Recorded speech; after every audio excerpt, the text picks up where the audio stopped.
Alors, bonjour à tous, il est midi, donc je vous propose qu'on commence. Bonjour, je me présente, je suis Isabelle Doré, je suis professeure à la Faculté de médecine de l'Université de Montréal et je suis également chercheure au Centre de recherche du CHUM. Et je vous souhaite la bienvenue à ce webinaire intitulé aujourd'hui Les premiers secours psychologiques en cas de désastre, une réponse pour réduire la détresse liée aux inondations et à la COVID-19. Donc, c'est un webinaire qui est organisé par l'Axe santé mentale des populations du réseau de recherche en santé des populations du Québec en collaboration avec le réseau Calaxia. Donc, on vous remercie grandement d'avoir répondu si nombreux à l'appel aujourd'hui. On a reçu plus de 1000 inscriptions. Enfin, on a dû arrêter les inscriptions à 1000 personnes. Et il y a plusieurs participants qui nous viennent de différents milieux, à la fois du milieu communautaire, des hospitaliers et des CIS. Et on a une grande variété de professionnels qui sont inscrits ici et qui sont impliqués dans le cadre de la pandémie de COVID-19, que ce soit des travailleurs sociaux, des éducateurs, des médecins, des gestionnaires, des ergothérapeutes, des enseignants, plusieurs personnes du milieu à la fois de l'éducation et du réseau de la santé. Donc, avant de débuter, je vous informe que la séance va être enregistrée et elle sera ensuite rendue disponible sur la plateforme YouTube. Donc, vous pourrez y accéder. Vous pourrez également partager le lien à vos équipes ou aux gens qui pourraient être intéressés le consulter. Donc, notre conférencière aujourd'hui est Lily Lessard. Lily Lessard, elle est infirmière et professeure au département des sciences de la santé de l'UQAR, donc de l'Université du Québec à Rimouski. Elle est co-titulaire de la chaire de recherche interdisciplinaire sur la santé et les services sociaux en milieu rural et chercheuse régulière au centre de recherche du CIS de Chaudière-Appalaches. Donc, elle dirige ou co-dirige plusieurs travaux de recherche qui portent sur les impacts des aléas météorologiques extrêmes sur la santé mentale en contexte de changement climatique. Pour ma part, je connais Lily Lessard depuis plusieurs années et je peux vous dire sans aucune hésitation que Lily est à la fois une chercheuse rigoureuse, mais également une vulgarisatrice scientifique passionnée et je pense qu'on est très privilégiés, je ne lui avais pas dit que je dirais ça, nous sommes privilégiés de l'avoir avec nous aujourd'hui pour aborder un sujet qui, je pense, nous préoccupe tous.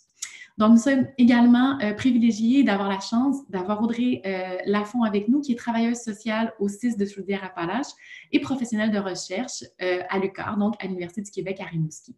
Donc, Mme Lafont va se joindre à nous principalement pour la période de questions. Audrey Lafont cumule plusieurs années de pratique clinique auprès des individus et des familles en situation de vulnérabilité au sein du réseau de la santé et des services sociaux, en collaboration avec les partenaires du milieu. Donc, c'est également un plaisir de l'avoir avec nous aujourd'hui pour enrichir la période de discussion que nous aurons à la fin de la présentation. Donc, juste avant de céder la parole à Mme Lessard, je veux juste vous donner quelques informations d'ordre technique. Donc, je vous invite à inscrire dès maintenant et tout au long du webinaire vos questions pour nos conférenciers, soit des questions de clarification, des éléments que vous aimeriez apporter ou des questions sur lesquelles vous aimeriez qu'elles réagissent dans le module questions et réponses qui est intitulé Q et R au bas de votre écran. Pour toute autre question, davantage des questions d'ordre technique, vous pouvez inscrire vos questions dans le module Converser. Certains d'entre vous ont déjà commencé à écrire. Et Denise Koubaniou-Dakis, qui est la coordonnatrice de l'Axe santé mentale du RSPQ, pourra vous répondre sans aucun problème. Donc, c'est la première fois qu'on a un webinaire si populaire avec autant de participants. Donc, on va s'assurer de répondre au maximum de questions. Donc, c'est possible qu'on prolonge un petit peu le webinaire au-delà d'une heure. On est conscient qu'on sera en compétition avec la conférence de presse qui débute à 13 heures également. Mais si jamais il y a des questions qui demeurent non répondues, on trouvera un moyen là, de vous faire fournir ou de vous transmettre certaines réponses.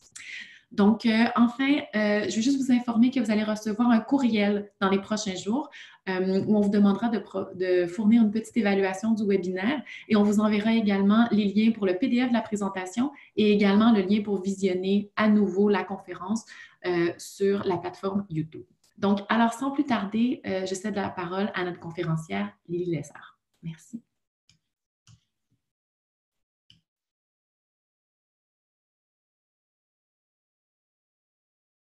Merci beaucoup, Isabelle. Je cherchais mon petit micro pour l'animer. Donc, merci pour la présentation. D'entrée de jeu, je vais juste m'assurer qu'on fonctionne. Je voulais revenir sur qui nous sommes. D'abord, avant tout, on est un groupe de chercheurs, en fait, qui s'intéressent aux impacts psychosociaux des événements météorologiques extrêmes sur la santé, même en lien avec les changements climatiques plutôt.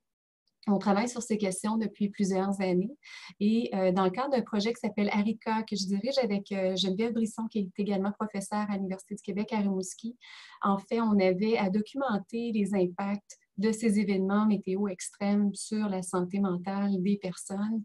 Et on a également développé une boîte, une trousse en fait d'interventions pouvant être utiles, donc des interventions au niveau de la communauté, au niveau des services de santé également, qui peuvent être utiles pour réduire ces impacts-là.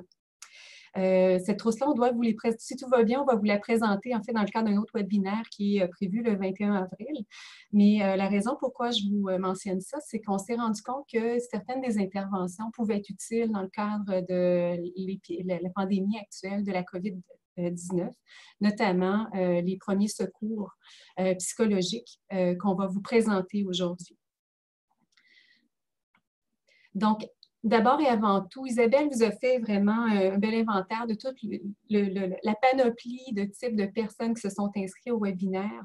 Mais je veux vous mentionner que d'abord et avant tout, on a préparé le webinaire pour des personnes qui n'ont pas nécessairement de formation ou d'expérience professionnelle en santé mentale. Donc, des personnes cependant qui sont exposées à la détresse d'autres personnes en lien soit avec les inondations printanières qu'on a vécues l'année dernière, mais là, bon, on est au printemps, on anticipe peut-être de prochaines, ou encore dans le contexte de la COVID-19. Si jamais vous êtes, je sais qu'il y a des psychologues, des psychiatres, des spécialistes de la santé mentale ou des spécialistes aussi du domaine communautaire qui travaillent avec une clientèle aussi santé mentale, peut-être ce que je pourrais vous dire, c'est de voir ce webinaire-là comme une occasion, comme une vitrine en fait, ou une occasion peut-être de structurer votre action dans vos équipes. Dans le fond, ce qu'on va vous présenter, c'est essentiellement un outil qui pourrait être utile actuellement. Donc, l'objectif du webinaire est vraiment que les participantes et les participants aujourd'hui se familiarisent avec les objectifs et les principes d'action associés au premier secours psychologique qui seraient offerts dans des cas d'inondation, d'événements météo extrêmes ou d'urgence sanitaire comme celle liée actuellement à l'actuelle pandémie causée par le COVID-19. Le plan de la rencontre ou du webinaire, dans un premier temps, on va regarder quels sont les premiers, de quoi on parle, en fait, qu'est-ce que les premiers secours psychologiques et pourquoi les offrir. Ensuite, on va regarder vraiment, vous présenter en détail les principes d'action sous-jacents aux premiers secours psychologiques. Donc, comment les appliquer très concrètement, ces premiers soins. Donc, ces actions se structurent autour de trois catégories en fait d'actions qui sont d'observer, d'écouter et de mettre en lien. On va terminer le webinaire en vous mettant sur la piste de formations qui existent, notamment plusieurs formations en ligne, d'informations supplémentaires également sur les premiers secours psychologiques, dans l'optique d'organiser des fois ces approches-là dans vos milieux ou dans votre communauté. Et on va terminer avec la période de questions. On a prévu environ 45 minutes jusqu'à 1 heure moins quart à peu près de présentation pour accueillir vos questions par la suite. Donc, les premiers secours psychologiques, qu'est-ce que c'est en fait? En premier lieu, c'est des premiers secours qui s'adressent à des personnes en situation de détresse psychologique, qui sont confrontées à une situation de crise grave ou encore à un événement difficile. Les premiers secours psychologiques peuvent être offerts aux enfants, aux jeunes, aux adultes. La détresse psychologique, en fait, on fait référence à un ensemble d'émotions négatives qui peuvent être vécues avec persistance par une personne, puis qui peut amener des conséquences négatives pour elle, du point de vue de sa santé mentale, en termes de dépression, éventuellement d'anxiété, mais aussi d'une incapacité à s'adapter efficacement aux circonstances de la vie, donc ce qu'on vit actuellement. Donc, les premiers secours psychologiques vont viser essentiellement à réduire cette détresse psychologique-là et à favoriser le fonctionnement adaptatif à court et à long terme chez les personnes qui sont touchées. Les premiers secours peuvent être offerts par des intervenants de premier niveau. Quand on parle d'intervenants de premier niveau, là, vous allez voir, en fait, ça peut être même au niveau de la famille, ça peut être au niveau de nos proches, ça peut être des personnes qui travaillent au niveau d'organismes communautaires, mais pas nécessairement spécialisés en santé mentale. Je pense à tous ceux qui sont sur le terrain actuellement, qui offrent du soutien au niveau de l'aide alimentaire, par exemple. Et ça peut être offert par différents groupes également de professionnels de la santé. Peut-être juste un petit aparté avant d'aller plus loin, étant donné qu'on va rendre disponible le PowerPoint suite à la rencontre, on a mis quand même beaucoup de texte. Donc, je vous inviterai peut-être plus à écouter. Je vais vous résumer ce qui est important à retenir, mais on a mis le texte dans le fond pour que la présentation soit autoportante là, à la suite. Donc, les premiers secours psychologiques se fondent en fait sur l'approche de soins par étapes. L'approche de soins par étapes, en fait, qu'on présente souvent sous la forme de pyramide, ce que ça veut dire, c'est qu'une minorité de personnes vont avoir besoin de ressources en santé mentale spécialisées, en lien avec des événements comme des inondations extrêmes ou encore la situation de pandémie actuelle. Et la majorité des gens vont avoir besoin d'interventions qu'on dit de faible intensité qui réfèrent au bas de notre pyramide. Donc, ce sont des personnes qui vont bénéficier d'interventions souvent de soutien social, d'une écoute active et souvent, ça va être suffisant pour eux pour reprendre un peu leurs esprits puis justement mettre en place des bonnes stratégies pour faire face à la situation. Donc, quand on parle des premiers secours psychologiques, c'est des premiers soins. Puis, les premiers secours psychologiques, dans le fond, pensez à la trousse de premiers soins. Vraiment, là, c'est l'équivalent de ce qu'on retrouve en santé physique, de la trousse de premiers soins pour la santé psychologique, la santé mentale. Donc, les premiers secours peuvent être offerts par les personnes de la communauté, donc les citoyens, les individus, les familles, les proches, les écoles. Ça pourrait être les organismes communautaires, mais également par des intervenants de la première ligne. Quand on parle de la première ligne, on parle du réseau de la santé, mais c'est des interventions qui peuvent être offertes par des intervenants de la santé, services sociaux qui n'ont pas nécessairement de spécialisation en santé mentale. On peut retrouver nos médecins de famille là-dedans aussi.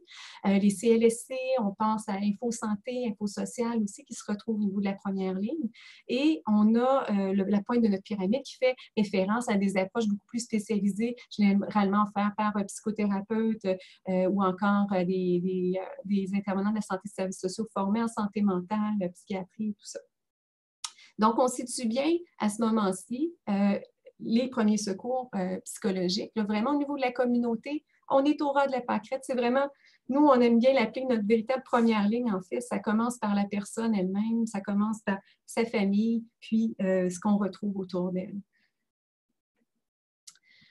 Les premiers secours psychologiques peuvent être offerts dans les premiers moments d'un événement.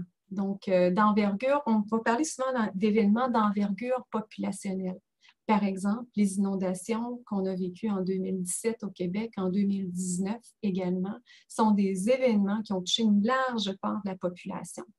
Donc, qui peuvent entraîner de la détresse. Ce qu'on vit actuellement dans le contexte de pandémie et au COVID-19, en fait, c'est toute la population qui est touchée. Donc, les premiers secours psychologiques sont indiqués dans ce cadre d'événements, notamment. On parle d'événements d'origine naturelle ou non, ou encore une urgence sanitaire. Donc, nous, on s'était concentré beaucoup dans les travaux qu'on avait fait au niveau des changements climatiques sur les événements d'origine naturelle. Cependant, ce qu'on a vu dernièrement, en fait, c'est qu'il y a de plus en plus de littérature qui s'organise autour des urgences sanitaires, comme le contexte de pandémie aussi. On va vous mettre sur la piste à la fin de certains documents d'intérêt. Les premiers secours peuvent être offerts dans les premiers temps d'un événement, mais ils peuvent se poursuivre aussi dans les jours, dans les semaines qui suivent. Dans le fond, tant qu'on a des personnes qui vivent une situation de détresse, on peut appliquer les premiers secours psychologiques. Ils peuvent être offerts en présence. D'ailleurs, la plupart des formations qui existent impliquent souvent le fait de les offrir en présence. Mais on va voir également, ils peuvent être offerts à distance. Et c'est une littérature qui se développe actuellement, notamment en lien avec le contexte de pandémie. Pourquoi on offre en fait les premiers secours psychologiques? C'est qu'il est démontré que des personnes qui vont avoir bénéficié d'un bon soutien social au moment d'une crise vont mieux s'adapter que celles qui ont le sentiment de ne pas avoir été soutenues. Ils vont mieux s'adapter dans le moment présent et dans le futur également. Ces premiers secours psychologiques sont également recommandés par des experts internationaux. Il y a plusieurs études qui ont été réalisées en lien avec les premiers secours psychologiques appliqués dans un cas de désastre. Puis là, vous comprenez, quand je parle de désastre, c'est peut-être notre tournant inondation et tout ça, mais on peut y inclure également le contexte de pandémie actuelle. Dans le fond, les études, ce qu'elles démontrent, c'est que ça amène davantage de satisfaction pour les personnes qui les offrent et celles qui en bénéficient également. Ça permet de répondre à des besoins psychologiques, émotionnels, sociaux immédiats chez les personnes qui en bénéficient. Par contre, on tente encore de faire davantage d'études pour démontrer l'efficacité à long terme de prévenir des impacts sur la santé mentale de ceux qui en ont bénéficié. Et surtout, ce qu'on voit beaucoup dans les écrits, c'est que les premiers secours psychologiques sont beaucoup associés à l'approche ou le principe de ne pas causer de tort aux personnes qui en bénéficient. Et d'ailleurs, on les recommande davantage par rapport à d'autres approches qui ont été beaucoup utilisées dans le passé, comme le débriefing psychologique. Si vous me permettez, je vais faire un petit aparté sur le débriefing psychologique parce que dans le cadre des travaux qu'on mène, notamment au niveau des événements météo extrêmes, on a beaucoup de questions. Est-ce qu'on doit se réunir après tout le monde pour parler en fait de nos choses, qu'est-ce qu'on a vécu, est-ce que ça pourrait faire du bien? En fait, le débriefing psychologique, c'est vraiment d'amener les personnes ensemble à s'exprimer ensemble ou en individuel, bien sûr, à s'exprimer, à raconter qu'est-ce qu'ils sentent, qu'est-ce qu'ils ont pensé, leur réaction émotionnelle par rapport à un événement stressant récent. Et ce type d'approche-là n'est pas recommandé par les études des experts, surtout pas de mettre en place ces événements-là très, très proches, très rapprochés de l'événement. Donc, on ne peut pas s'improviser, là, puis comme un expert du débriefing psychologique. Certains experts du domaine pourraient les mettre en place, mais ce n'est pas une intervention. Si on repense à la pyramide de tout à l'heure, qui est de premier niveau. Donc, on va préférer davantage des approches comme les premiers secours psychologiques qui sont réputés faire de ne pas causer de tort nécessairement aux bénéficiaires. Puis peut-être juste un petit mot, en fait, le débriefing psychologique, c'est différent du débriefing opérationnel que les gens, les intervenants vont faire, notamment après un événement important, savoir ce on peut s'améliorer, est-ce qu'il y a des personnes peut-être qui ont besoin d'aide par rapport à ce qui vient de se passer, mais ce n'est pas la même chose. Donc, je voulais faire le petit aparté sur le débriefing psychologique, peut-être à retenir aujourd'hui, donc ce n'est pas une pratique qui est encouragée actuellement. On va leur préférer les premiers soins, premiers secours ou premiers soins psychologiques. Donc, les principes d'action des premiers secours psychologiques. Ce qu'on vous présente aujourd'hui, c'est fondé sur l'approche de l'OMS, parce que quand même plusieurs groupes qui offrent ce type de premiers soins. On a choisi l'approche de l'OMS d'abord avant tout parce que le matériel est disponible gratuitement en français, en anglais, en espagnol, facile à trouver sur le web, bien adapté aussi à toutes sortes de clientèle, si on veut. Donc, très imagé, il y a des fiches également. Donc, c'est quelque chose auquel vous allez pouvoir vous référer rapidement par la suite. Aussi, ce que je voudrais mentionner, aujourd'hui, ce qu'on vous donne, ce n'est pas une formation, donc il n'y a pas d'attestation, de certification à l'issue de ça, mais on va quand même vous mettre sur la piste de quels sont les grands principes et si vous avez à les appliquer, je pense que ça pourrait être fait quand même dans assez rapidement. Donc, vous allez voir. Puis sinon, on vous réfère à d'autres formations pour aller chercher davantage d'outils par rapport au premier secours psychologique. Donc, ces grandes catégories d'action réfèrent à la notion d'observer, d'écouter et de mettre en lien. Donc, ces trois éléments consécutifs qui soutiennent les premiers secours psychologiques. Dans je vais l'appeler la catégorie observer, ce qu'on retrouve d'abord, c'est d'assurer sa propre sécurité, d'identifier des personnes qui auraient des besoins urgents, essentiels auxquels on devrait répondre, et ensuite d'identifier des personnes qui ont une réaction de détresse psychologique. Donc, les éléments qu'on trouve dans la catégorie observer, c'est un peu en amont des premiers soins ou premiers secours psychologiques qu'on va offrir. Donc, le fait d'assurer sa propre sécurité, en fait, c'est très facile. Là, je vais vous parler d'inondation à ce moment-ci. S'assurer que vous ne mettez pas votre propre sécurité en jeu ou encore le fait de vous retrouver là, vous ne mettez pas quelqu'un d'autre en danger. Faut être au courant des autres opérations également qui se déroulent sur le terrain. Donc, si la réponse, en fait, la question que vous pouvez vous poser, c'est puis-je me retrouver ici sans mettre en danger ou faire courir un danger à d'autres personnes? Et non. Donc, en fait, n'y allez pas. N'y allez simplement pas. C'est pas votre tour. Dans le fond, il y a d'autres opérations et d'autres personnes qui vont intervenir à ce moment-là. Ensuite, le deuxième élément de la catégorie observée, c'est de dire, est-ce qu'il y a des personnes actuellement qui nécessitent qui ont des besoins, qui nécessitent une réponse immédiate, urgente. Dans cette catégorie-là, c'est des personnes qui sont soit blessées gravement ou qui auraient besoin d'une aide d'urgence. Des gens qui se retrouvent dans un danger immédiat, en fait, qui ont besoin d'être secourus. Des gens qui auraient besoin de protection, c'est-à-dire qui sont soit exposés à des intempéries ou encore une situation de violence qui pourrait les mettre en danger. Ou encore, là, à ce moment-là, c'est vraiment de vous demander qui est les mieux placés pour les aider et disponible pour le faire. Donc, on n'applique pas les premiers secours psychologiques auprès de ces personnes-là. On les réfère vers les ressources dont ils ont besoin très rapidement.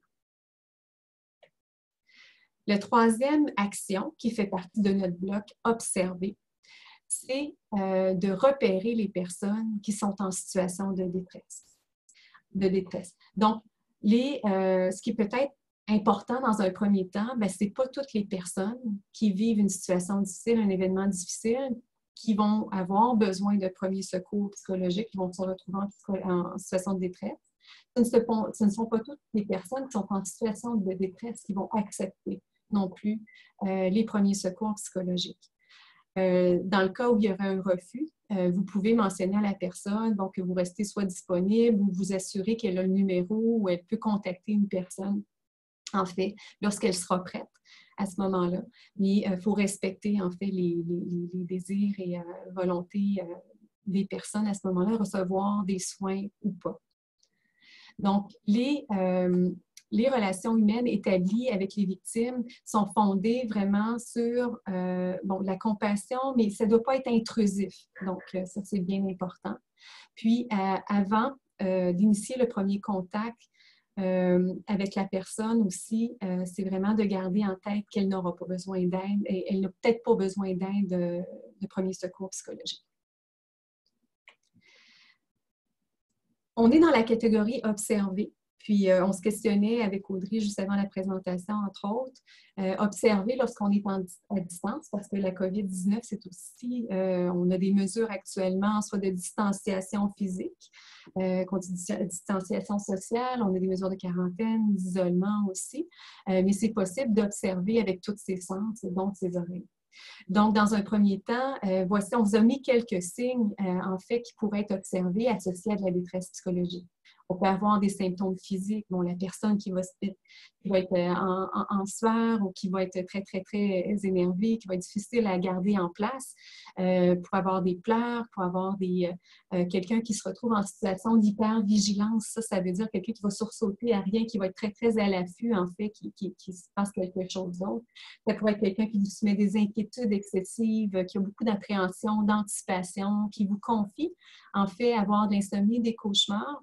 On l'a vu actuellement, on avait des études sur le terrain là, juste avant les mesures mises en place pour la COVID-19. Entre autres, on se faisait confier en lien avec les inondations printanières, ceux qui en ont vécu l'année passée, qu'il y a de l'anticipation chaque nouveau printemps, dans le fond. Donc, ça peut être des types de signes, en fait, qu'on vous confie. Il pourrait y avoir de la colère, de l'irritabilité. Les gens pourraient ressentir de la culpabilité, la honte. On l'entend, entre autres, le fait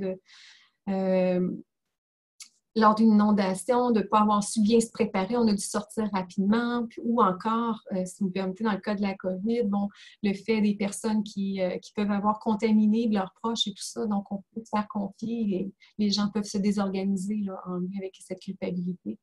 Les gens, la confusion, la torpeur, il y en a d'autres qui vont être enfermés. Mais ce qui est important de retenir, c'est qu'il y a toutes sortes de signes de détresse. Donc, dans le fond, en cas de doute, vous êtes aussi bien d'appliquer les principes. Les gens, s'ils n'ont pas besoin d'aide, vont vous le dire. Et si vous avez un doute comme de quoi que la personne peut se trouver en détresse, donc vous pouvez lui offrir les premiers secours psychologiques. Portez attention. Par contre, il y a certaines personnes qui vont être en situation de détresse pour lesquelles les premiers secours psychologiques ne seront pas suffisants et qui vont devoir être orientés dès maintenant vers une aide professionnelle.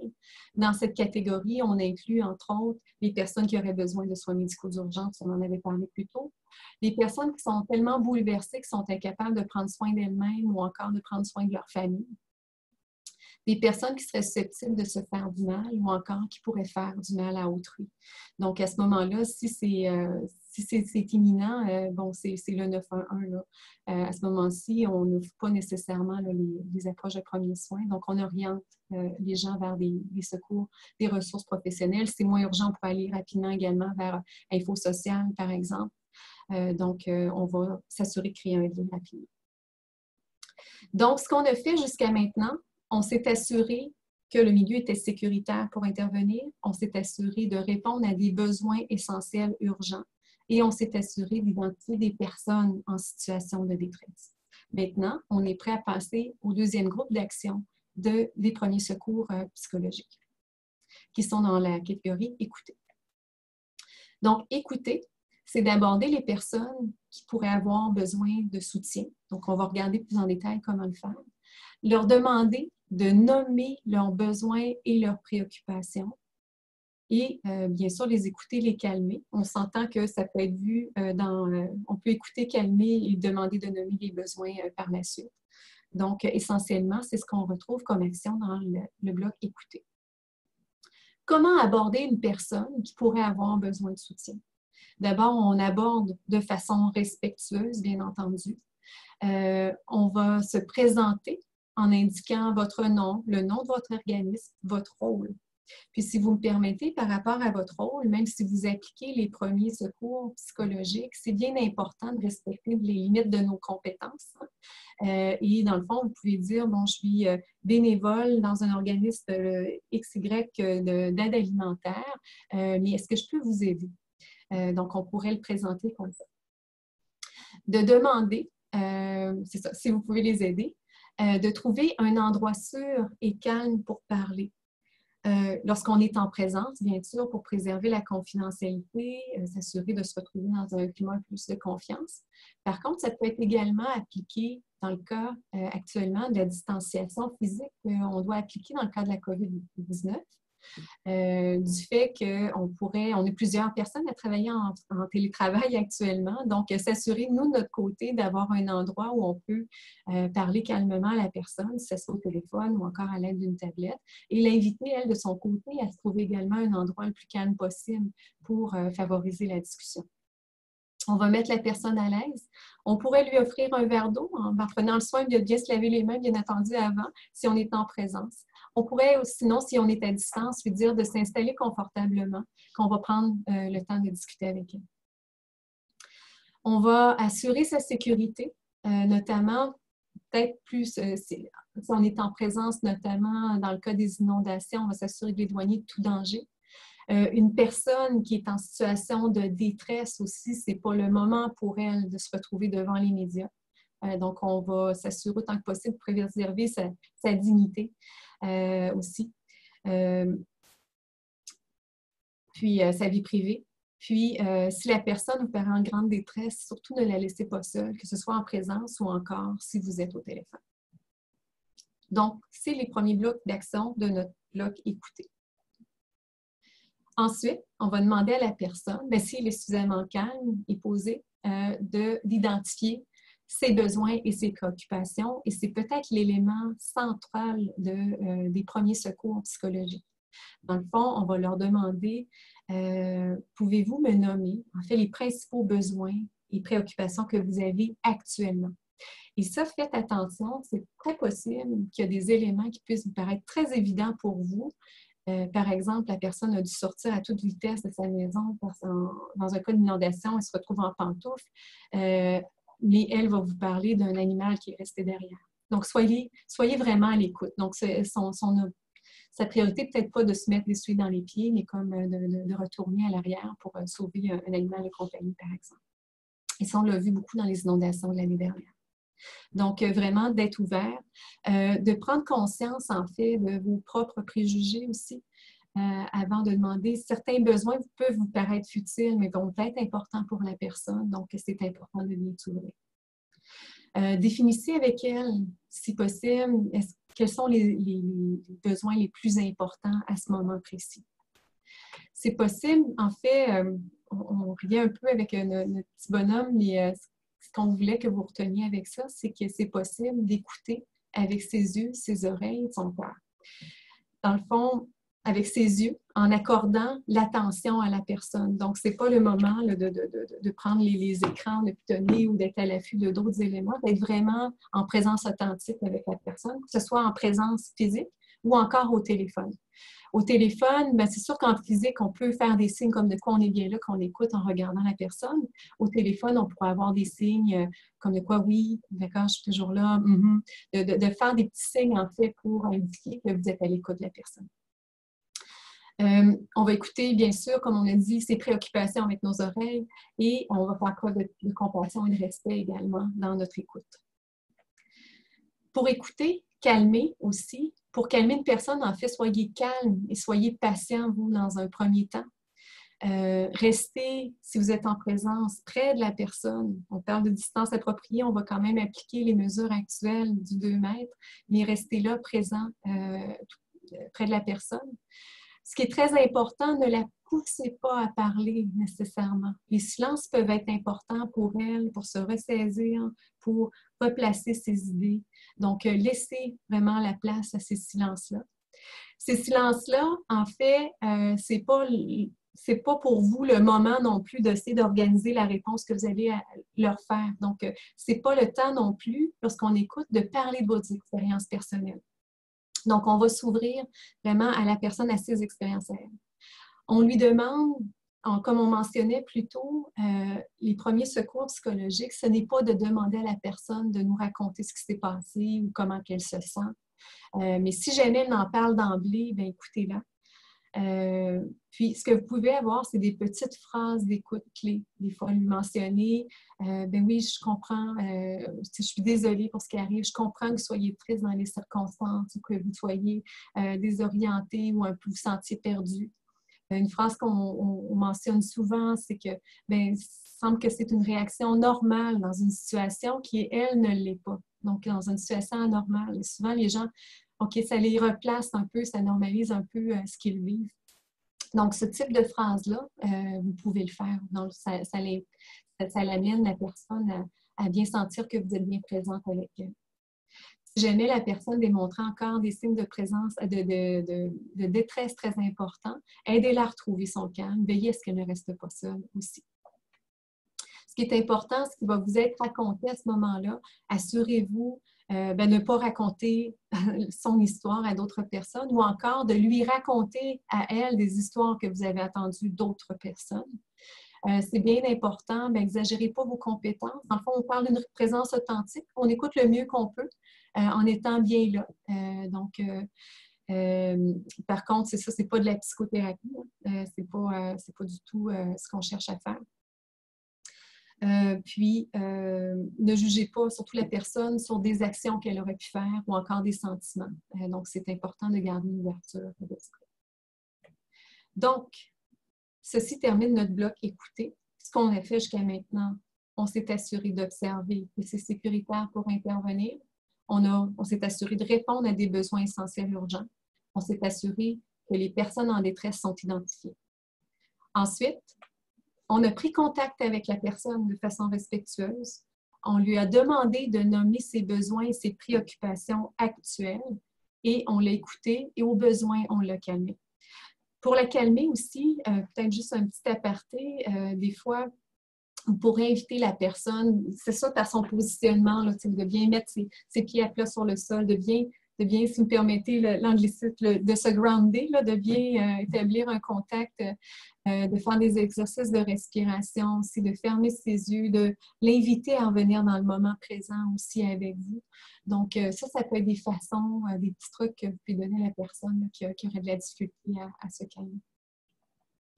Donc, on passe ensuite au dernier bloc d'action qui est de mettre en lien. Donc, mettre en lien, c'est d'aider la personne maintenant qu'on lui a demandé d'identifier ses besoins à répondre à ses besoins. Et on va, je vous demande peut-être de penser à un cercle un peu concentré. On va commencer par les forces, les ressources qui sont tout proches d'elle, en fait, qui sont même inhérentes à elle, qui sont ses propres forces, son propre réseau de soutien, ses ressources aussi, tout près d'elle. Ensuite, on va regarder pour la mettre en contact avec son réseau de soutien, lui procurer des bonnes informations et au besoin, si la personne finalement a besoin de davantage, on va l'orienter vers les services. Donc, mettre en lien, c'est essentiellement ce qu'on retrouve.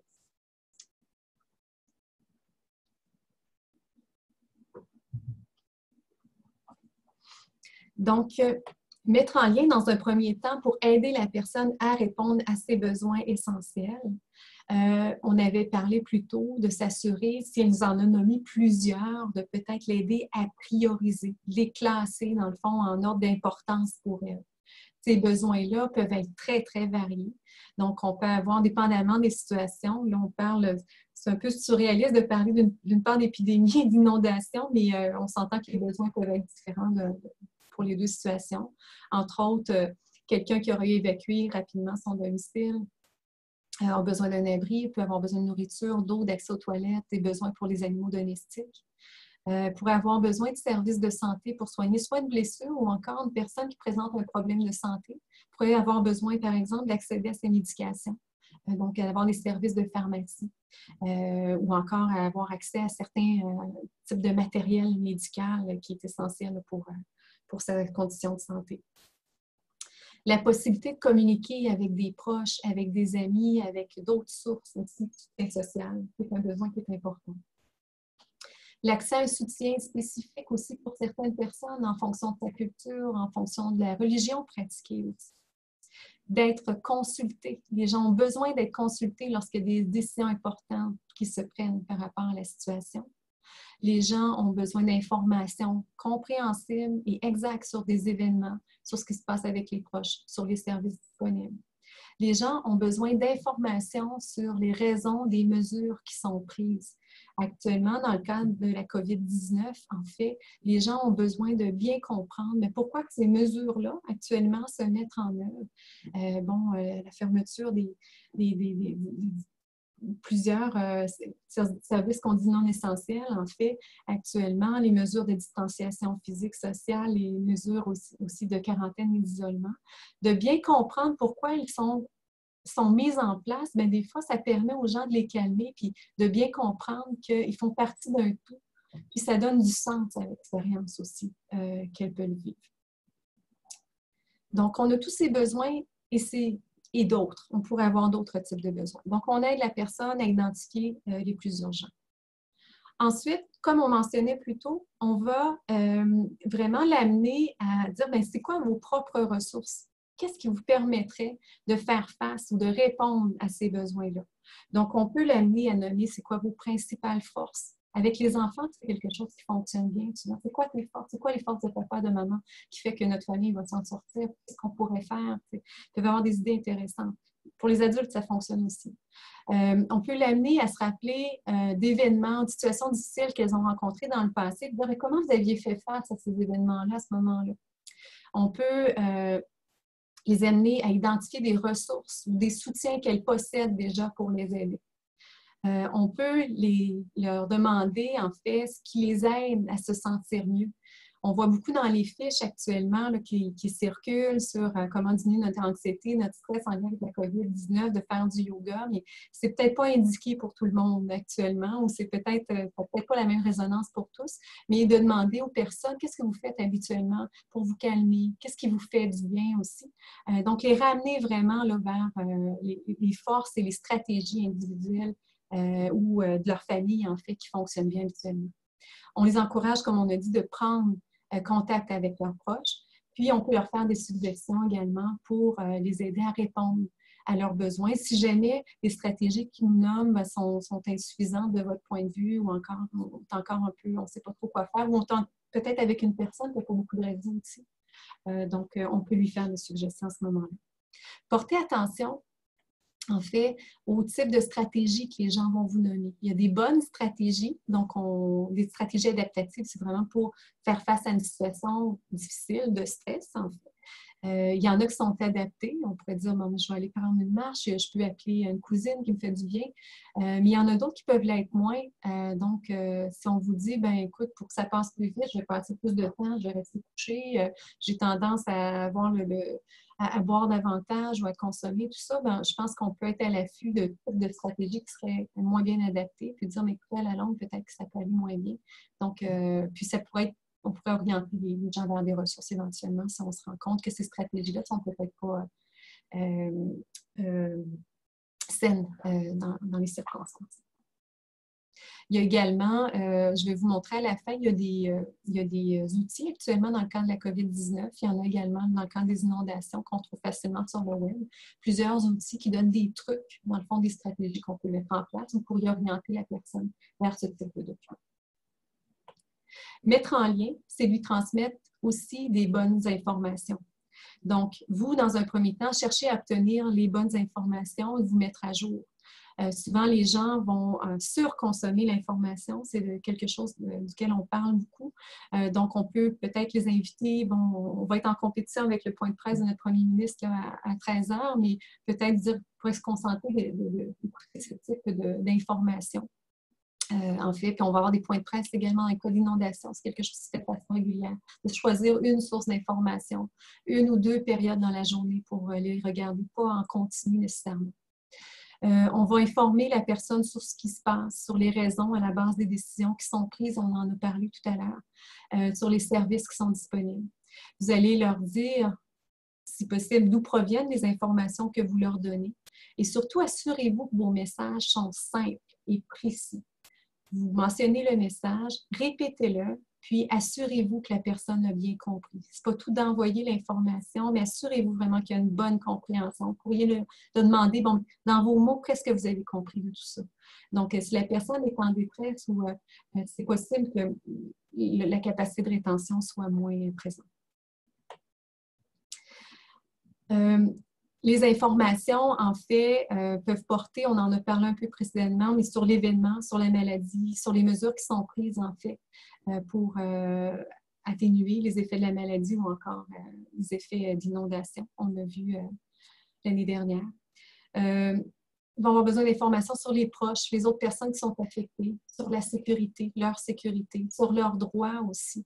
Actuellement, dans les mesures qui se mettent en place avec le gouvernement fédéral, c'est possible que certains groupes soient moins à l'aise pour compléter, puis qu'il y ait l'anxiété associée à ça. Donc, on pourrait les orienter vers des ressources pour les aider à compléter, par exemple, les formulaires pour faire des demandes. Ils ont également besoin d'informations sur la façon d'accéder aux services ou à ce dont ils ont besoin. Et finalement, le dernier élément, la dernière action des premiers secours psychologiques, c'est vraiment de mettre la personne en contact avec son réseau de soutien et avec les services. Donc, on va s'assurer que les familles demeurent ensemble le plus possible. Il y a toujours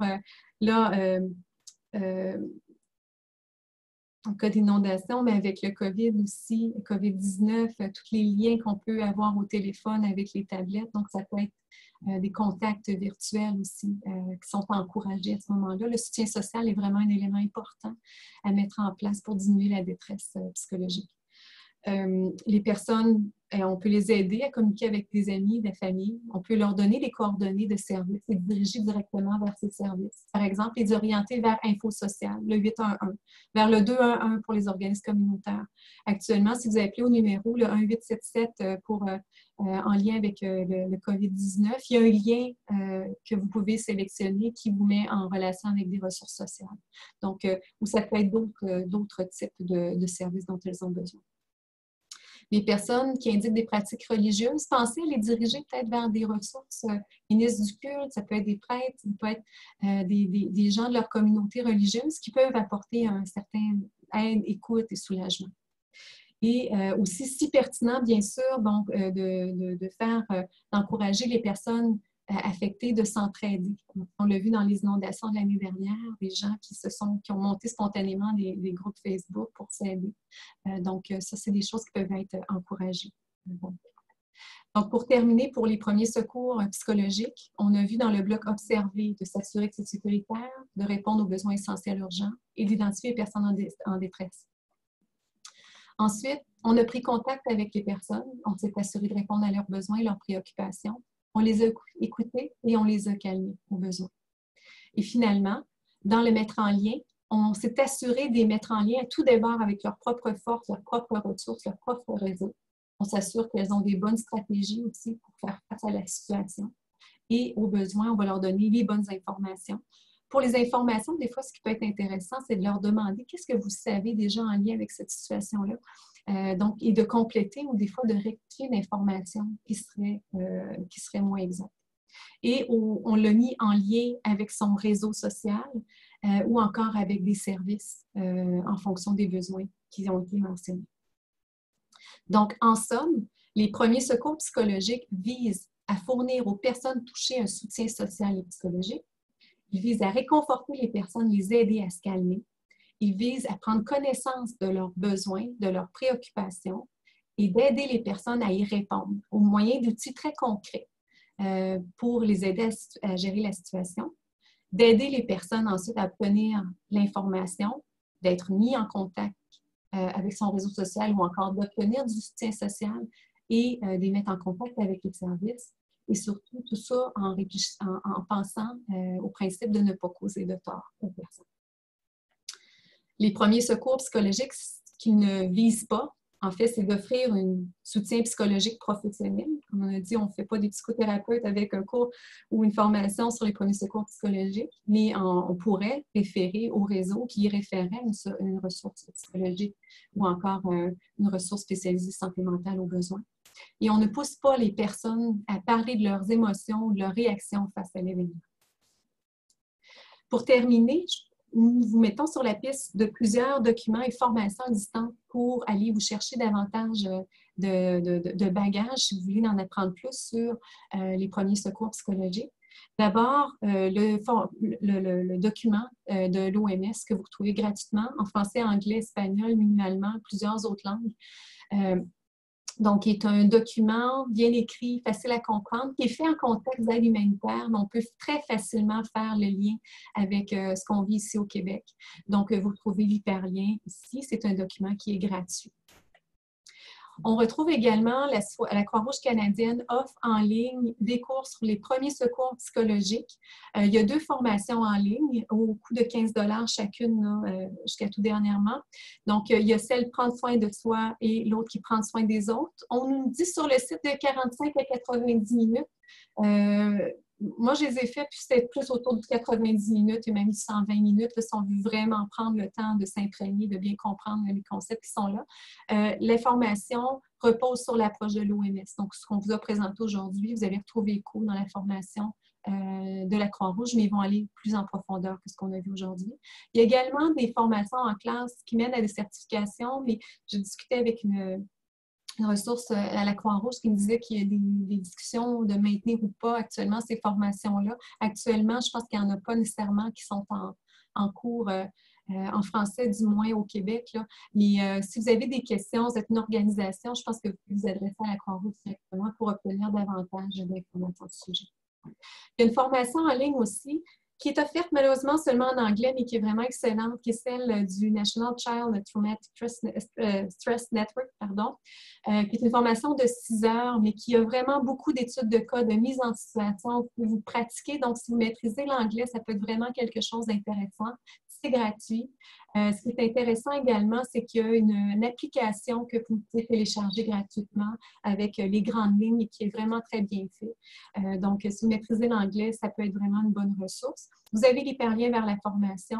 Il y a également un article en français qu'on avait écrit avec Marie-Annick Robitaille, qui est de notre équipe aussi, qui présente les principes des premiers secours psychologiques. Et on s'est inspiré de la formation américaine à l'époque, que vous allez retrouver sur le site web de Calaxia. Il y a également un document tout récent, en fait, qui a été publié le 23, on l'a retrouvé en web le 23 mars, on l'a trouvé sur le web le 24, en fait, qui est sur les soins, le Psychological First Aid, les soins, les premiers secours psychologiques durant la COVID-19. Donc, il permet, c'est un document qui a été fait par la Fédération internationale de la Croix-Rouge à l'attention de ces équipes, en fait, qui font de l'appel, soit qui appellent des gens pour voir si tout va bien ou en fait qui reçoivent des appels de personnes qui pourraient être en détresse. Mais ça peut être intéressant pour vous. Le document est seulement en anglais, mais ça peut être intéressant pour vous si jamais vous avez à faire des appels dans vos équipes. Franchement, c'est très bien fait, très appliqué là, à la situation actuelle de la COVID-19.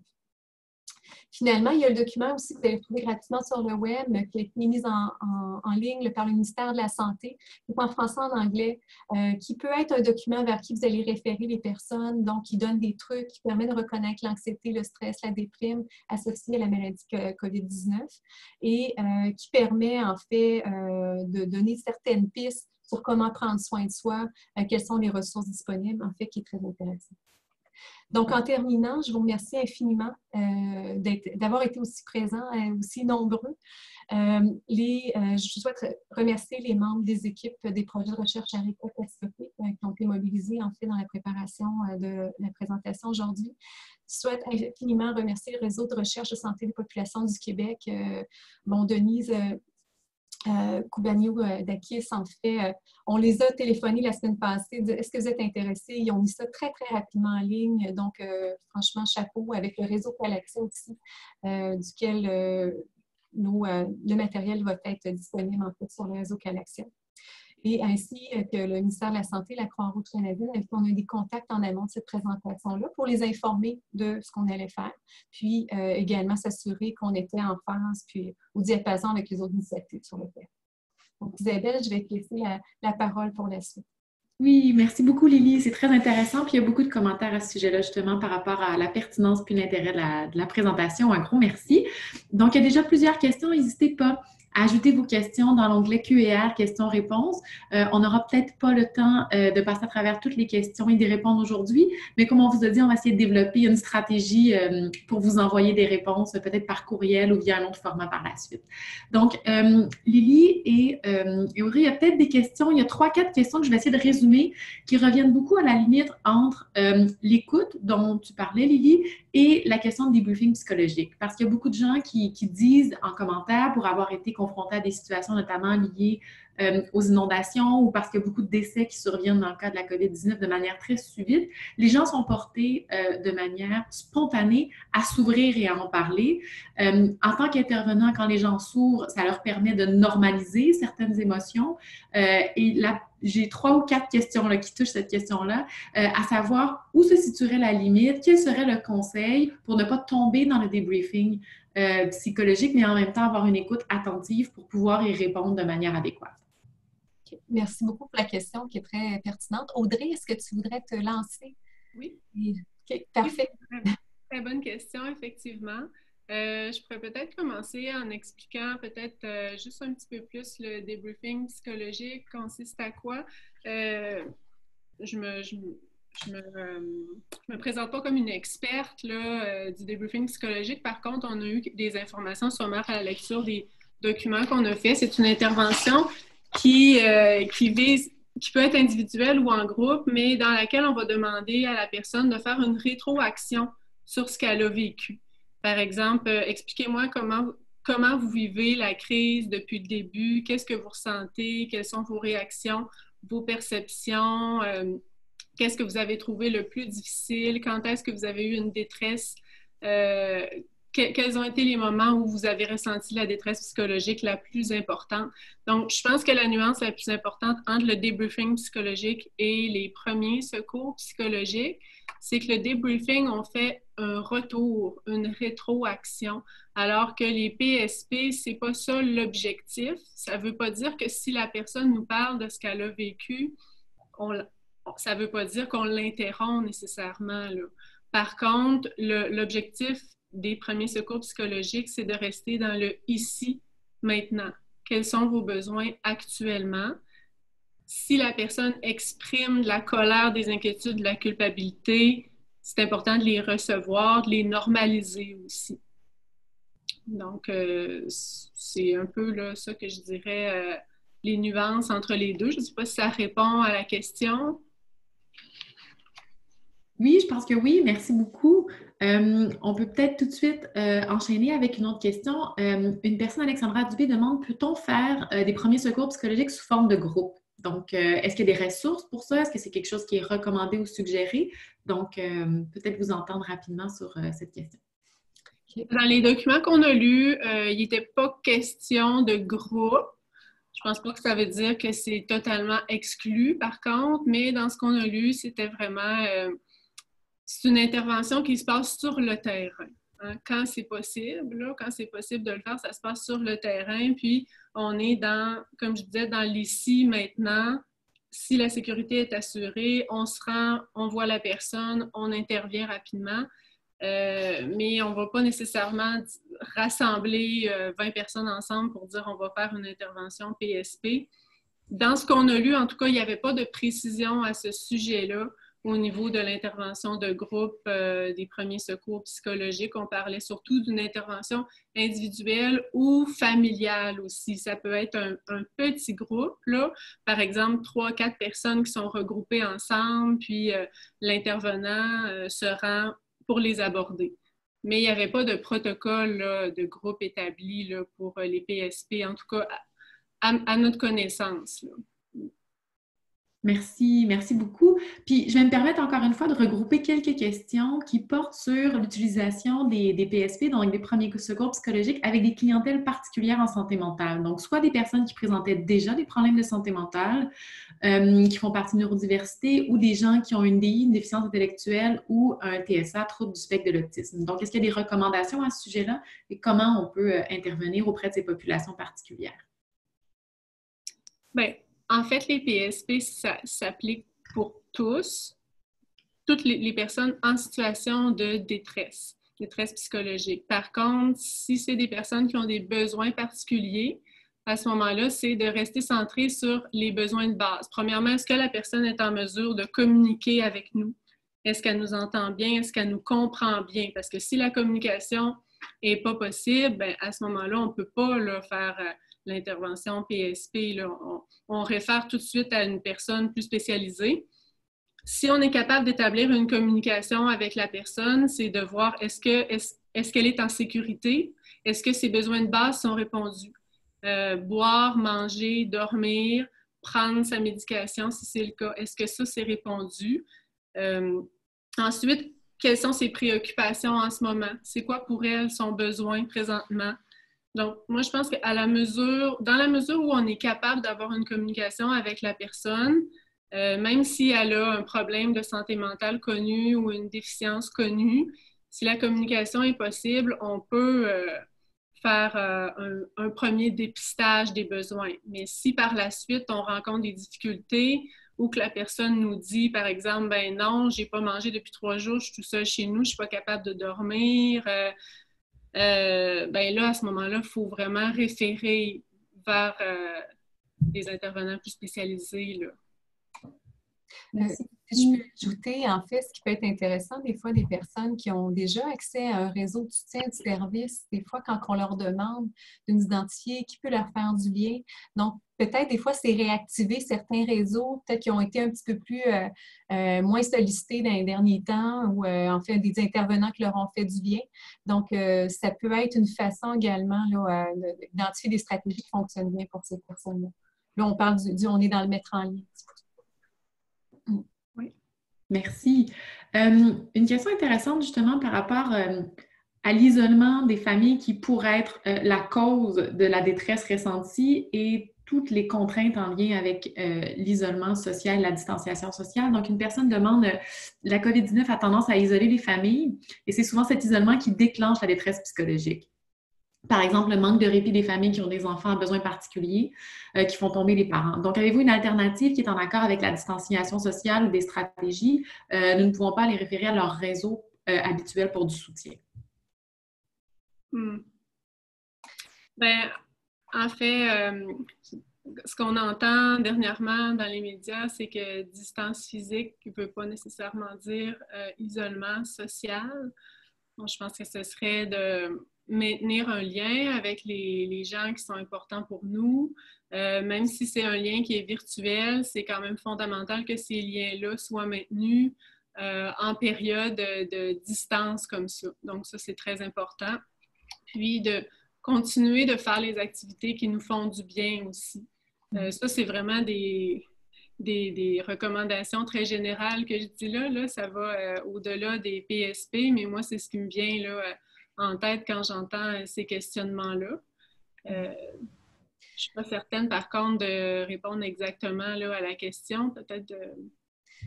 Ben, je comprends en termes de répit, entre autres, avec beaucoup de jeunes enfants, on ne peut pas nécessairement faire regarder. Puis, je pense comme société, on est une société très, très performante. Hein? Puis, je pense qu'on peut se permettre de lever le pied un peu actuellement.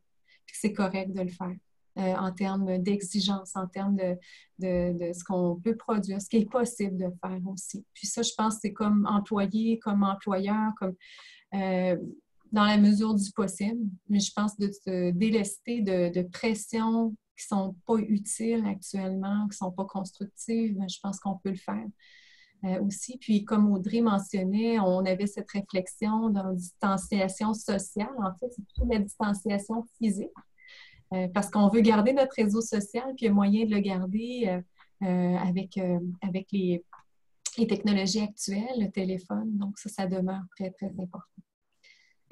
Puis peut-être si je peux juste me permettre, en lien avec ce commentaire-là aussi, je pense que si on parle de répit pour les parents, notamment qui ont des jeunes enfants, je pense que l'utilisation du téléphone ou des nouvelles technologies avec les écrans, même auprès des tout-petits, si on peut entrer en contact avec une personne qui est à l'extérieur et tout, ça peut nous donner un répit si l'enfant peut interagir pendant un certain moment avec cette personne-là. Ça peut donner une petite pause aux parents. Oui. Qui peut être très, très aidante. Donc, un autre commentaire très intéressant, quand on parlait tout à l'heure, tu parlais, Lily, des stratégies adaptatives et maladaptatives. Mm-hmm. Donc, quelqu'un dit, pouvez-vous parler un peu d'une perspective de réduction des méfaits à cet égard? Donc, les personnes qui dépendent d'une stratégie qui, d'un point de vue, est maladaptative, sans juger ou demander l'impossible. Donc, comment on peut essayer d'intervenir de manière adéquate dans les limites de nos compétences? En fait, c'est du cas par cas. Puis probablement qu'en effet, certaines mesures vont être préférables. Mais je pense qu'il y a eu un choix, entre autres, actuellement, de maintenir les SAQ ouvertes, à savoir que c'était beaucoup mieux de les maintenir ouvertes que fermées, parce que c'est un service essentiel et tout ça.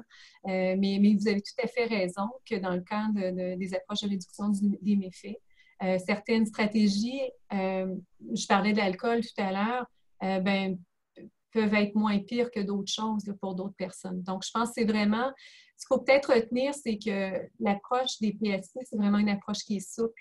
Et il faut vraiment, c'est d'où toute l'importance d'ouvrir nos oreilles, d'écouter la personne et d'adopter une attitude non jugeante aussi, effectivement. Puis je suis contente que la question ait été posée, en fait, parce que de la façon que j'ai peut-être amenée, là, ça pouvait porter à confusion. Et tout à fait, l'approche de réduction des méfaits, dans le fond, c'est d'aller ce qui est mieux pour la personne à ce moment-là. Merci beaucoup. Il y a encore beaucoup de questions sur les limites entre l'écoute et le debriefing psychosocial. Ce que je propose, c'est qu'on n'y réponde pas nécessairement maintenant, mais assurez-vous qu'on va trouver un moyen là, de soit de vous faire une petite capsule ou une explication pour bien définir les limites par rapport à ça. Il y a d'autres questions très intéressantes. Quelqu'un demande, est-ce que les principes des premiers secours psychologiques pourraient être utilisés sur les médias sociaux? Donc, est-ce qu'on pourrait, à travers les médias sociaux, soit par messagerie courriel ou par groupe de discussion à la limite, pouvoir tenter de prodiguer les premiers secours psychologiques? Audrey? Moi, je serais tentée à dire que oui. C'est sûr que là, au départ, on parle de premiers secours psychologiques en personne sur le terrain. Ensuite, avec l'arrivée du COVID-19, on adapte les premiers secours psychologiques qui peuvent être faits à distance, vocalement ou visuellement.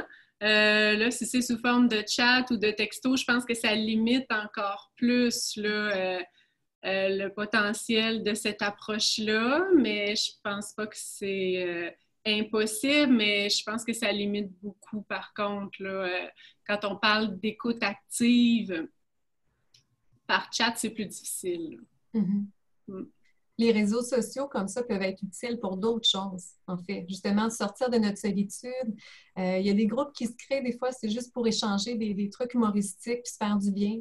Ou ça peut être de discuter entre nous. Mais je n'ai pas vu, en fait, aucune application actuellement par rapport au premier secours psychologique là, avec les réseaux sociaux.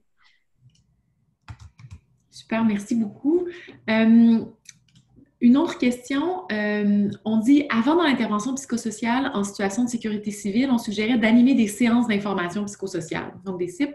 Est-ce que c'est encore une recommandation et on fait référence ici principalement aux interventions en groupe? Oui, oui, tout à fait. En fait, la séance d'information psychosociale est ce qui est recommandé à la place du débriefing psychologique maintenant. Donc, dans cette séance-là, ça se fait en groupe. On ne fait pas nécessairement un retour sur chaque émotion, chaque sentiment que chaque personne a vécu. Le risque, quand on fait ça, c'est de créer de la retraumatisation. En passant, là, c'est un peu pour ça que le débriefing psychologique n'est plus recommandé. Il peut être pratiqué par certains intervenants très spécialisé en santé mentale. Par contre, il n'est pas à bannir totalement, mais pour des personnes qui n'ont pas nécessairement de formation en santé mentale ou qui ont une formation de base en relation d'aide, il n'est vraiment pas recommandé le débriefing psychologique. Mais l'intervention de groupe, séance d'information psychosociale, elle est toujours recommandée, là. On rencontre les gens, on leur donne de l'information juste et actuelle sur l'état des choses, sur les réactions normales. On normalise leurs sentiments, comment ils se trouvent. On parle de l'ici, maintenant, on fait de la psychoéducation brève sur comment ils peuvent se sentir, puis les stratégies d'adaptation positives et négatives aussi. Donc oui, ça c'est encore recommandé, là, la séance d'information psychosociale. C'est ce qui est recommandé aussi dans l'intervention psychosociale en contexte socio-sanitaire là, du ministère. Là. Donc ça, c'est très bien. Merci Audrey. Puis je pense que ça répond aussi à plusieurs questions que les gens avaient justement par rapport à la distinction avec le débriefing psychosocial qui reviennent encore aussi. C'est vraiment la question du retour, en fait, sur chacune des émotions qui se distingue peut-être justement de l'écoute dont on parlait plus tôt dans les premiers secours. C'est bien ça? C'est ça, oui. Oui. Il y a un risque de s'approprier un peu la détresse de l'autre aussi à ce moment-là. Donc, c'est un des éléments là, qui est déconseillé actuellement. Puis, je pense qu'il est important de dire, c'est Audrey également, que certains spécialistes ou des gens pourraient l'appliquer, mais ce qu'on voyait un peu sur le terrain, c'est des municipalités qui disent, est-ce qu'on ne peut pas faire ça pour aider nos personnes parce qu'on veut aider, puis d'aider le plus de monde possible à la fois, mais c'est peut-être ça à éviter. Là. Puis justement, en lien avec ça, pardon, il y a une personne qui disait, est-ce qu'il y a aussi une question de souci dans le débriefing psychosocial? Il y a une certaine qualification et une compétence qui doit être là de la part de l'intervenant pour pouvoir faire un retour approprié sur les émotions qui sont pointées. Oui, ça doit absolument être animé par un intervenant professionnel en santé mentale. Mm-hmm. On est dans le bout de la pyramide. Oui, on est dans le bout. Nos ressources sont au bout. Dans les services spécialisés ou surspécialisés là, en santé mentale. Donc, c'est pour ça que c'est une intervention qui est vraiment délicate, le débriefing psychologique. Puis, ça ne s'adresse pas à tout le monde. Là. Ça ne peut pas être pratiqué par n'importe quel intervenant, puis ça ne s'adresse pas non plus à n'importe qui dans la communauté. Okay. Parfait, merci. Ça répond exactement à une question qui vient juste d'être affichée, justement. Une autre question qu'on avait, dans le cas de la COVID-19, si un besoin essentiel d'une personne ne peut pas être répondu par une ressource qui est déclarée essentielle, donc peut être répondu, mais par une ressource qui n'a pas été déclarée comme essentielle par le gouvernement ou que ce service est coupé ou non disponible. En tant qu'intervenant communautaire, la personne dit qu'il n'y a pas de baguette magique là, pour obliger de grandes institutions à répondre rapidement aux besoins essentiels des personnes en détresse. Comment rassurer la personne dans un tel contexte? Ça dépend de quels besoins essentiels on parle. Normalement, les besoins comme l'alimentation, la médication, ça reste accessible. C'est certain qu'on est vraiment dans la grande base, là, je comprends qu'il y a des besoins qui vont au-delà de ça, comme par exemple être en lien avec son réseau. Ça dépend vraiment de quels besoins essentiels on parle. Là. Moi, quand j'entends cette question-là, je suis portée à penser peut-être que c'est une détresse liée à de l'isolement social. Si c'est le cas à ce moment-là, c'est de voir avec la personne si elle a un réseau, s'il y a des gens autour d'elle, ça peut être du voisinage, des amis, des cousins, n'importe qui dans son entourage qui pourrait lui venir en aide ou qui pourrait l'appeler. Sauf que là, je suis en train d'interpréter un peu là, la question. Là, ça dépend de quel besoin essentiel on parle. Là. Oui. Mais si c'est un besoin en lien avec la santé, santé mentale, santé physique, peut-être, j'ai compris que c'est quelqu'un d'un organisme communautaire qui vous invite. Je comprends, oui. Peut-être que ça vaudrait la peine de solliciter le réseau, peut-être qu'ils ont d'autres possibilités, en fait. Je ne sais pas par rapport à quoi. La personne précise que sa question portait sur les personnes handicapées. OK. Fait que ça peut être de l'aide matérielle, là, par exemple. J'aurais tendance, en fait, c'est le réflexe que j'aurais, peut-être d'adresser la question à des ressources du réseau de la santé pour des besoins très spécifiques comme ça. Oui. Puis, il y avait eu la question, entre autres, à un moment donné, on avait vu dans le maintien des travailleuses du sexe, entre autres. Aussi pendant les cas d'éloignement social, je pense qu'il y avait eu des questions aussi. Je pense que c'est vraiment de faire du cas par cas. Le réseau demeure une bonne porte d'entrée. Quand on les a contactés, en fait, on leur a mentionné l'activité qu'on tenait aujourd'hui. Puis le message qu'il y avait, c'est vraiment dites au monde qui vont participer, l'info sociale, 811, c'est la porte d'entrée pour toutes sortes de demandes s'ils ont besoin d'informations au-delà des PSP. Donc, mais il y a effectivement probablement toutes sortes de besoins. Puis, je pense que de retourner dans les forces et les ressources de la personne, puis l'amener peut-être à dire qu'est-ce qu'on pourrait faire, qu'est-ce que vous nous suggérez, qu'est-ce qui pourrait être mis de l'avant, ça pourrait être une bonne chose. Je pense que l'étape 1, c'est d'explorer les alternatives possibles. Si la personne est habituée de faire affaire avec tel organisme pour avoir tel article ou tel service, puis là, l'organisme est fermé, c'est de voir comment on pourrait avoir ce service-là, mais autrement. Est-ce qu'on peut changer le moyen?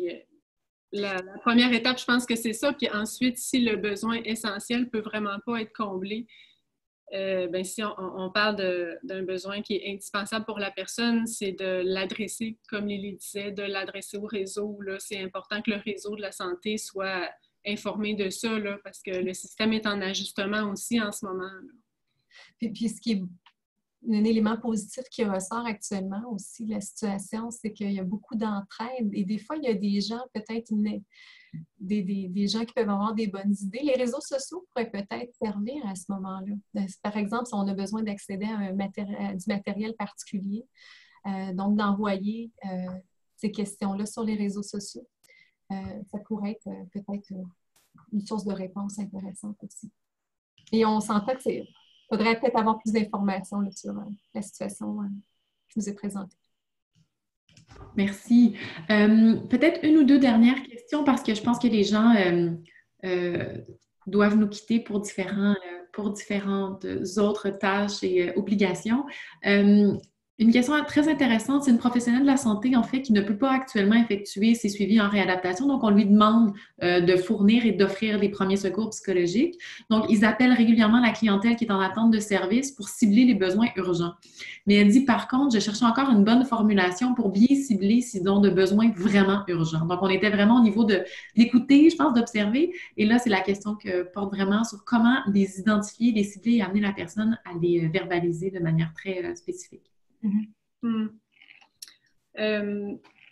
C'est ça, on reste dans l'essence de cette approche-là par la question parce qu'on est dans l'ici, maintenant, quels sont vos besoins actuels. Donc, je pense qu'au début, c'est de permettre à la personne, par contre, un espace pour s'exprimer parce que si on commence à lui parler puis tout de suite on demande « je vous appelle pour savoir… quels sont vos besoins actuellement, ben forcément, la majorité des gens vont avoir besoin de parler un peu plus que ça de ce qu'ils vivent, là.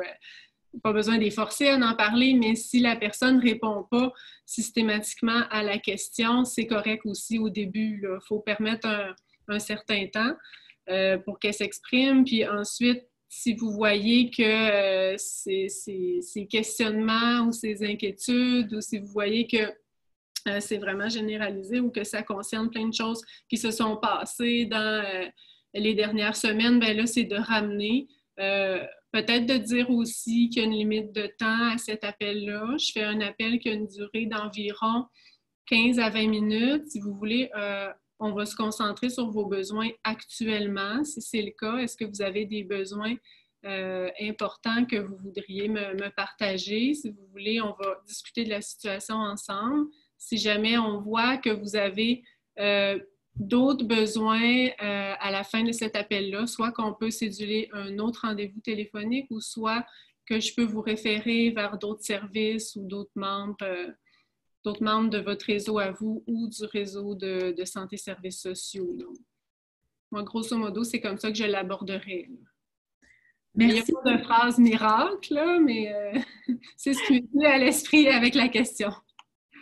Bien, c'est très bien. Puis je pense que ça fait une belle suite. Il y a un échange, là, je ne présenterai pas l'ensemble de l'échange, mais il y a eu plusieurs conversations. Certaines personnes disaient, si on fait des premiers secours psychologiques, on se rend compte que les besoins de la personne sont beaucoup plus grands. Qu'est-ce qu'on fait? Et là, d'autres personnes disaient, contactez votre CLSC, le 811, les psychologues. Et là, les gens disaient, oui, mais ils sont déjà débordés. Qu'est-ce qu'on fait? Donc, peut-être juste rappeler l'étape qui suit les premiers secours psychologiques. Si on s'aperçoit qu'une personne a des besoins plus grands, qu'est-ce qu'on fait? Qu'est-ce que les intervenants peuvent faire? Oui. Bien, en fait, si on s'aperçoit que la personne a des besoins plus grands, là, c'est sûr qu'il y a beaucoup d'organisations puis de professionnels, d'intervenants, de bénévoles peut-être aussi qui sont actifs à ce webinaire-là. Donc, ça dépend des organisations, mais de façon idéale, le processus de référence devrait être établi avant. Pour les intervenants qui ont à faire des appels téléphoniques ou des rencontres en personne, ils devraient le savoir à l'avance. Si je rencontre une personne qui a des besoins qui sont vraiment grands, puis qu'elle est confuse, elle a de la difficulté à s'exprimer, elle verbalise des idées suicidaires, là je nomme des exemples au hasard comme ça, là, mais si c'est une personne qui est en situation de détresse profonde, à qui je réfère à ce moment-là? Fait que ça, c'est une ligne de conduite qui devrait être établie d'un établissement à l'autre. Ça ne se fait pas de façon improvisée. C'est sûr qu'il y a le 811 qu'on connaît tous, je dirais, mais il y a d'autres ressources que le 811 aussi, tout dépendant des réalités locales. Donc ça, c'est une ligne de conduite qui doit être établie avant tout. Il y a certains centres qui peuvent faire référence à un superviseur. Ça peut être, par exemple, si je vois que ça dépasse mes compétences, à ce moment-là, je réfère à mon superviseur ou à un intervenant qui est formé. Puis cette personne-là va évaluer plus en profondeur là, les besoins puis la situation. Donc, c'est ça. Voilà. Si tu me permets, Audrey, en fait, l'idée des premiers secours offerts par des ressources, aujourd'hui, on s'adressait beaucoup à des gens de la communauté, en fait, ce n'est pas nécessairement leur travail d'accueillir des gens en situation de détresse, mais il y a quand même plusieurs personnes qui n'auront peut-être pas besoin d'aller dans les services parce que vous allez avoir répondu à son besoin en donnant les premiers secours. Et ça va permettre de conserver l'accès aux services pour les gens qui en ont vraiment besoin, encore dans la logique de la pyramide. Donc, je pense que si on peut encourager davantage de personnes à appliquer ces premiers secours-là, je pense qu'éventuellement, on pourrait peut-être en venir qu'à soulager un peu la pression sociale des systèmes de soins pour vraiment garder les gens qui en ont besoin là, dans le réseau. Tout à fait. Puis, il y a une question qui était également posée. Quelqu'un demande, est-ce que les principes des premiers secours psychologiques peuvent être pratiqués par des éducatrices spécialisées? Bien oui. Oui, tout à fait. Donc, tout à fait. Donc, je pense que tout le monde. Tout le monde. C'est s'abstenir. Dans le fond, c'est minimalement d'avoir, on vous a mis sur certaines pistes. C'est sûr que quelqu'un qui partirait avec ça, déjà, peut-être c'est mieux que rien. Il y a des formations si les gens veulent aller en chercher un petit peu davantage, mais c'est offert pour toute personne susceptible. Ça pourrait être de l'aide que vous apportez à un membre de votre famille aussi. Oui. Donc, tout à fait. C'est au même titre que tout le monde devrait avoir des cours de premiers soins pour la santé physique. Donc, c'est peut-être quelque chose de bien qui ressortira de tout ça. Tout à fait. Donc, je pense qu'on a répondu à la plupart des questions. Je pense qu'il est déjà 1h20. Donc, je proposerais qu'on clore le webinaire ici.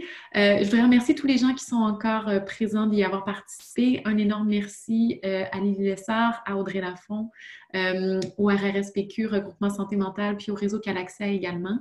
Je pense que ça a suscité beaucoup d'intérêt. Je pense que vous avez répondu à un besoin qui est très grand de la part de la population et soyez assurés, comme on vous l'a dit, qu'on va vous envoyer à la fois la présentation PowerPoint. Vous allez recevoir également l'enregistrement du webinaire d'aujourd'hui et on va trouver le moyen de résumer nos réponses aux différentes questions qui ont été répondues et peut-être certaines là, qui nous ont échappé vu le flux de questions.